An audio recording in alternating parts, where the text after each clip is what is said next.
Welcome back to the Brave Evolution podcast. I'm your host, Chantel Hampton, and this is your boost of empowerment. The Brave Evolution is all about you being brave enough to dig deep and face the fears, face the ugly, and face the horrible cards you were dealt, and allowing those beautiful jewels deep inside of you to take root and to grow. Long time no see. It's been a while. I know. Since we've last spoken, but I'm so grateful to have you here talking to my audience, the brave audience, and just super excited to have you here. So I'm going to just share a brief introduction about who you are and then let you add to it if you like. Seth was Boston born, LA living as of the last 14 years. He moved out there originally for music, and over the years built his own brand and created a successful business in the world of health and wellness as one of the most sought after massage therapists / influencers in LA. Currently, with a team of 8 massage therapists under him, they have been consistently evolving for almost 9 years. He says it wasn't easy, but the journey was worth it. So welcome again. And I'm not sure if you want to add anything to that, but No, you got it pretty spot on. I was actually born in North Carolina. Nobody really knows that small detail because it was so small. But I spent my whole childhood in Boston. And now I've been here so long, this kind of feels like home at this point after 14 years. So yeah. I love it. I always did. I can't believe it's been 14 years. I can't either. Like just yesterday, you were running up and down them halls singing. I know, right? Yeah. So I guess like, just to tell my audience, we've been friends since high school, I think 10th grade, right? Like that's when I first came. Yeah, 10th grade, we've been friends and we were the singers of the class and of the group. So everybody called on us to sing. And projects. Yeah. All the school projects in Mr. Dango's class. Yes, singing. Our English teacher, yep. Mm-hmm. And we would always choose like to write a song or sing something. And then we both received full scholarships to Berklee College of Music the same year. And we went there on full rides, and your major was business, right? Yeah. Your business. Okay. Did you do entrepreneurial or management track? Management. Cool. Yeah. We were both business. I did, my focus was entrepreneurial track, but we both went to Berklee College of Music on a full ride. And I know for me, my dream was to enter into the music industry. And what about you? Like, what was your high school, college / dream for yourself? So music was everything. That was part of the reason. Well, that's the main reason why I came to LA, because I had to finish the intern for Berklee. And I'm like, okay. Yeah, so I saved the intern for last. So I'm like, wherever I go, I don't want it to be Boston because I've been here my whole life. I felt like I got to the point where I had done all that I could in Boston. Right. To that place, sometimes you got to just be fearless and just be willing to go. So LA was like the biggest move that I could think of that I wouldn't feel tempted to keep taking a train back to Boston. Because if I went to New York, it's too close. I'd be like, I'm sick, I'm going home. Go to LA, throw yourself into the deep end and just figure it out. That was my initial, way of going about it. So I was at Warner Brothers, interning there, getting my taste into the music business. And then I had the R&B group that I was in for about 3 years, which was super fun. And I pursued music for like 6 years straight out here in California before I put it on hold and took any pivot. That was like the only thing I ever dreamed of, Yeah. And That's so cool. And what made you like the 6 years of going out there? Like what made you finally make that pivot? Because I know around the same time, what was this, like 2008, 9, around that time? Yeah, like we were probably like around 9, 10. Honestly, you were highly involved in music. So what made you take that pivot and like switch it up? You know what it is? For a while, it was very hard because people love to remind you that this is all you do. They make it seem like music is the only thing you're capable of, but that's all you've ever shown them. Right. And it can be very hard to make any type of pivot because you feel like not only are you giving up or letting down on yourself, but you're letting down everybody who believed in you along the way, right? And for me, I had to eventually just stop thinking about what they thought. And I was like, listen, it's not that I don't love music. To this day, I love music. I'll bust my guitar out. I enjoy it for myself. But Right. after 6, 7 years of just straight music, I guess as I started to get older, I just realized that I wasn't really loving my comfort in life. I was struggling, as any artist does. And I'm out in California by myself. Right. I drove cross country. I refused to go back home, regardless of how things got tough. I stayed in my Right. car for months. I was couch hopping, but that was what I believed was my purpose to be here. I always felt like eventually things were going to turn out to be positive. So I stuck with it. But that got draining after a while, because I was constantly doing music. Like I said, I was writing songs. We would have these full albums ready to be released. And then at the last second, people couldn't agree on paperwork and Yep. percentages and nothing comes out. And I'm like, yeah, I have so many songs that I've written that nobody will ever hear because of these stupid technicalities. It kind of made me just lose the love in creating more. I'm like, what's the point? Why Yep. am I gonna write a new one when I still got 100 y'all haven't heard yet? So Right. Right. that started to kind of just eat at me a little bit. So I was like, what can I do? And this is the most important part. Think about music, as you know, is it takes a lot of moving parts and a lot of people to come together to agree on the same thing in order for any progress, Right. right? Right. Right. That makes you feel like you're not as in control. And Right. that can be a very helpless feeling when you're just constantly trying to be about the art, right? Yeah. So I was like, what can I do that I love, that I can have my own direction and creative ability, that I can just pour into something that I can be proud of? And Mhm. that was randomly the massage therapy. And it came about because one of my guitar players just came by coincidentally and was like, yeah, I just finished doing a massage event, doing chair massages. You should try it out. And it was a random, stupid thought. I was like, hey, yeah, sure. Let's work on the song. Never thought much about it at all. And then it was Wow. Black Friday. And I saw this Cyber Monday, and they had this sale for a massage table, and it was like $500 off. And I was like, well, Hmm. that's not a bad deal. I was like, if I was ever going to get a table, now would be the time. Let's just get it, see what happens. At the very Right. least, who wouldn't want to learn how to do massages? So I bought it. I had roommates at the time, so they would come upstairs and I would practice on them, and I would kind of just get a little taste for it. And then before you knew it, I was thinking like an entrepreneur. I'm like, wait a minute, I can do this. I know enough people here. I know people in this industry, like they can connect. Like I was always thinking much further beyond just I'm gonna do massages. If it was Right. Right. that was the Right. only thing, I would have never stopped or thought to go into massage therapy. Right. Right. Right. I started it knowing where it would go, and it was, those little brainstorming sessions I would have with all my creative friends. And that kind of got the fire started under me.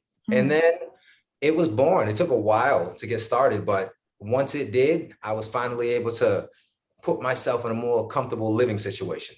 And Yeah. that is a very de-stressing thing to do. Like it's tough, like to be thinking about where the bills are going to come from. You have no work coming in. I was tired of those days. And I'm like, yeah, I don't know. I'm like, there's got to be something I can do in my 20s that's just a little bit more enjoyable for my sake of peace. Yeah. No, absolutely.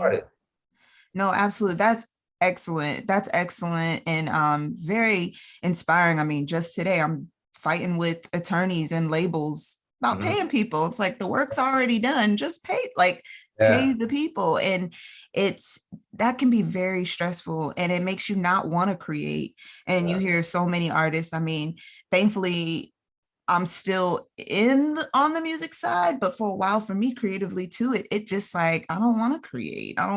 It's not fun anymore. So I rather focus on the business. I rather focus on the administration side and helping to get other people out there and be creative in my approach to it. But what you're saying is so crucial. And I feel like a lot of artists need to hear that because you had vision past Mhm. just like and a lot of times we think, oh, just music. Oh, write the song, just create, Yeah. or Yeah. just massage therapy. Oh, just do, no, but you have to see where it can grow, how it can grow, and how you can include other people. So I think Yeah. that's amazing. The How did biggest thing, you, oh, go go ahead. ahead. No, go No, no, ahead. say is just to top on that, like you can't be afraid to take that pivot, like you pretty much mentioned in the beginning. It can be a scary thing, but if I was probably like one of the only of my family, as far as the siblings, that thought the way that I did.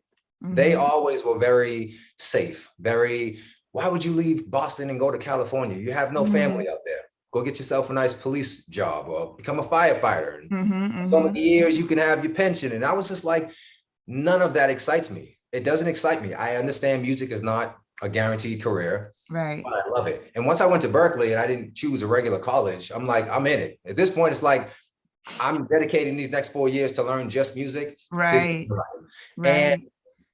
because I thought that way of thinking got me to California. Mm-hmm. Because I was refusing to go back home because I wasn't going to give up. That introduced me to this random idea that popped in while I was with my guitar player. Yeah. Things will unfold and unravel as you go through life, and you don't always have to see where it's going. Just if you feel good in that moment and it feels like it's something you should be doing, stick with it, because eventually a door will open up and you'll see why all that came full circle. Like, I had so many random jobs while I was out here doing like promo modeling and marketing for all these little random liquor companies, and just stupid jobs that I felt like were just jobs. Mm-hmm. And then when I had Hands of Fury, I'm like, wait, I know how to do all this stuff. I know how to get shirts. I know how to do it was like all my skills came full circle. And my music ability helps me create all my content, all the scoring that I do. People like, yo, how do you pick these perfect songs for the moods and I'm like, because this is something that I have internally, like, right. Not a waste. Like, all these skills come full circle. I do photography now. I do videography now. Like, I literally have become like a one-stop camp. And that was something that you will evolve into if you just keep your eyes open and don't limit yourself to just one thing. Like, learn everything. And you'll be surprised how it comes around and somehow serves you in whatever purpose might be coming your way. Absolutely. Absolutely. I couldn't have said it better. That's exactly it. Awesome. So I guess you kind of answered this question, but what makes Hands of Fury so unique? That's the name of your company. So anybody that's out in LA or that visits you out there, they can set up a time with Seth and his team. But what makes Hands of Fury so unique? For starters, me. I came at it, well, not to be, so what I mean by that is I approached it with an entirely different just mindset, right? Massage therapy to me was always something that obviously I enjoyed. I got my first massage at 18 and I was hooked, right? But it was always something that was very mysterious. You never knew who the massage therapist was. It was always just like, oh, I go to this little random spot and this is where I get my work. Or, but you never got to see the work. You never got to know what was going on behind closed doors to that extent. You always got to see people in the gym training, filming their workout sessions. That seemed to be more of a thing that was glamorized to showcase. So everybody knew about how what the experience was like in the gym. So I was like, well, I don't want to be a trainer, even though I'm certified to do so. That's not my passion as much, because for one, I don't like chasing people around every day, trying to tell them what to eat and do. So, but I love the instant gratification that I get with massage therapy. So I'm like, what if I can take this parallel path in which I get to work within the same community of people? I can collaborate with my trainers and my trainer friends, and we can all just kind of come up together. So, but my approach was unique because I was doing it from a more, I guess you could say, cool way of doing it. I wanted to break the standard stereotypes of, you got to put on a little spa music. You have to put on your little scrubs. You have to do everything all clinical. And I'm like, no. We're going to add a little swag and style to this. I'm going to, my team's going to be dressed clean and cool. We're going to have different music choices. We're going to make fun with this. We're going to highlight some of the lifestyle craziness that we go through. Right. Those comedy skits, because we want to just add a little bit of light to what we do, because massage therapy shouldn't be this dark secret. So when people come to us, they book us for these parties and they connect with us because of the amount of content we put out. As soon as they see us, they start relating back to some of the videos that they saw and they start laughing with us, and that instantly breaks down their fear and anything that they would have had before with us. Because, when they just see people massaging, especially when it's like young, attractive brothers and sisters and stuff like that, people, they get a little intimidated by that. And they're like, I don't know if I want to be around these guys. Like, they look good, but I'm a little shy, right? And then we come out with a little personality. We start laughing with them, making jokes. And I've had people book me and be like, I booked you because of that comedy skit. I'm like, that's why you booked me? Out of all these great massage videos I'm showing, that made you feel comfortable to book with me. So I said, this is my lane. I'm going to be that massage therapist brand that gives something all massage therapists can come to and feel some form of release, like they are connecting and relating to the struggles, but also they can enjoy the positives that we go through. So we basically created like a massage therapy community. Like, that's why I say like our social media following is so good, because Right. we're like that pinnacle of what people look for when they want the quality, when they want the Right. professionalism, when they want just to see, you know, that they're not the only ones going through the stuff they go through. Right. So that's why I'm like, massage, Hands of Fury is more like a massage therapy movement as well as an exceptional service. That's what makes it That's different. Yeah. awesome. That is awesome. What lessons has, I mean, you kind of shared this, but if you had to summarize it, what lessons has life taught you on this journey of brave transition? Um, yeah, like if you could share. Wrap it up. Yeah. I mean, the biggest thing, like I said, with transition is you can't be afraid to pivot. That's the biggest thing. Transitions are going to happen. Where I see my future right now, great. But if a few years from now, something just comes about in a different form, I'm not Mhm, going to be afraid to take it. My mhm, whole mhm, entire life since high school up until now, I've always been somebody who was willing to just take a step without necessarily having a guaranteed ending.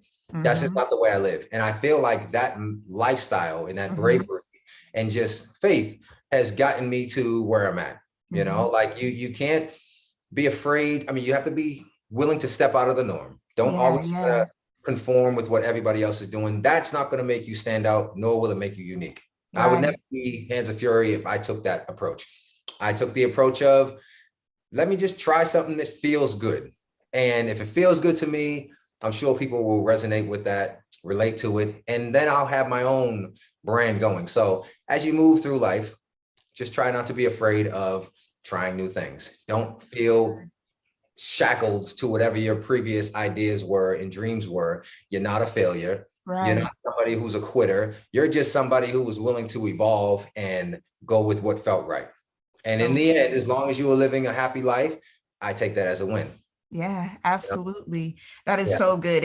And you kind of delved into this, but if you could give like one or two more practical points. You mentioned even sitting down and kind of like hashing it out, the idea out with your other creatives and other friends and stuff like that. Are there like two ideas you could give an aspiring entrepreneur, somebody that's at that brink, they're on the edge, they're ready to step out, but it's like practically how do I do this? What's the first step? Yeah. Could you give two practical? So one of them I would say is definitely observe your surroundings, observe the audience, figure out what's missing and what you can fill as far as that void. You know, so that's the best, because I know what's going around me. I Mhm, sometimes use that for either motivation for what I want to be like or what I don't want to be like, and then I use mhm, that to do mhm. it better. So know what it is you're getting into by doing a little bit of research. It's very important, like I said, as far as your friends go, to have a circle of people that are with the same mindset. Mhm, All of my mhm. friends are the same exact way. And I've noticed how the more I've evolved in my life, my circle of friendships has evolved. Yes. Funny because when I first started, you know, I was charging like $40 an hour for a massage. And I felt like I was ripping people off. I was like $40. And I was like, I'm coming from a mindset of making $15 an hour at this Right. little 9 to 5 job. And Right. then suddenly you're asking somebody for $40. And even though it's a very low end for massage therapy, just coming from someone who never made that in an hour span, it sounds like a lot. And you don't have the confidence to believe in yourself to think you can have more. Mhm. So that circle of yours, you know, you talk to friends that are like, well, I did this today. And you're like, what? You did that in a day? I took a whole week to get there. And that was a day's work. And then you suddenly Right. find yourself trying to push to that level. And then you meet someone else and suddenly you're thinking so much bigger than you ever could have imagined, because the people you are around are on the same wavelength as you. They have to be Right. people. I don't hang out with people that are stagnant, that are negative, that don't have anything but just, if you don't have something good to add to this conversation, there's nothing we can talk about. Or I'm gonna just keep my thoughts to myself. And I have people like that. I love them dearly, but I don't tell them any of my aspirations or business ideas because there's nothing they can add to it. In fact, you feel like you're bragging. So just keep that to yourself. Yeah. So Exactly. when you get around some cool people where they're just like, they're not haters, they believe in you, they want the best for you, that will be such a drive and an instant push to get you just out the hole running, you know? And another thing I would say is when you have the idea, don't sit on it. Don't wait for it to be perfect. Don't wait for a million things to fall into place. Just start going. Like, I didn't know exactly how seasoned Hands of Fury was going to evolve. Like my logo was trash, but not the one I have now. The one I first came out with, everything was a little off. Like I didn't know Right. it's a little trial and error. You get some feedback from the people, you come back, you readjust. But because I started, I was able to get feedback. If you Right. have this idea in your head, you'll never get anywhere. And it'll be 10 years that goes by, somebody else is going to come out with it. You're going to be like, damn, that was my idea. Yep, So exactly. get an idea and move on it. Whatever you want to do, as soon as you think about it, get your website, get your domain, get all the little basic things. And then, and like another big thing is whatever it is, create a brand. Don't be sloppy. Don't Yes. just start doing stuff randomly. Take some time to care about yourself and your image, the way Yes. that you're going to present yourself to people. Like one big thing for me, I'm always like, when I show up to these celebrities' houses, I feel like I belong there. I'm clean, I'm pressed, I'm lint free, my sheets are fresh. Everything is very high end and I feel like I belong there. But if I didn't take that extra time to spend a little bit of money on myself, you're not going to fit in and you will forever be holding yourself back from getting into those elite circles because you didn't take that groundwork time. So just care about your baby. It is your baby. You're about to plant the seed and grow it into whatever. Yeah, And you are the main one that's going to be in charge of that, exactly. So care about it. Excellent. Excellent advice. Excellent advice. That's every entrepreneur, transitioning entrepreneur, whatever, ever idea, they need to hear this. That's amazing. So what's next for you? What's coming up? I watched Yeah. a lot of your channel, your YouTube channel, and I Yeah. love the videos. They're so good and they're so relatable and just real. But Yeah. what's next? So I'm at the place where I've been doing this for about 8-9 years and I love it. It's been sustainable, but I'm starting to get a little itch for something different. So I'm about to make a pivot even in my current state. Obviously, Hands of Fury will remain, but as I get older, I start in just more experienced in this industry. I find myself wanting to be more on a speaking level where I want to help the masses. So whether that's going to be creating courses or even the talk show that I have, Fury Talks, in which I love helping people through my voice. I went on the Steve Harvey show a couple of years back, and that kind of just, again, random. Who the heck would have thought I'd be on Steve's show? I just got a random phone call. They asked me to come on for some dating segment. Didn't really want to do it, but I was like, you know what? Who says no to Steve? I'm coming. Right. And I went and I wasn't afraid and I wasn't, letting anything stop me. I had positive friends that were like, go, you have to go, just see what happens. I went there. They loved me. They actually called me back like 2 more times on the show for different reasons.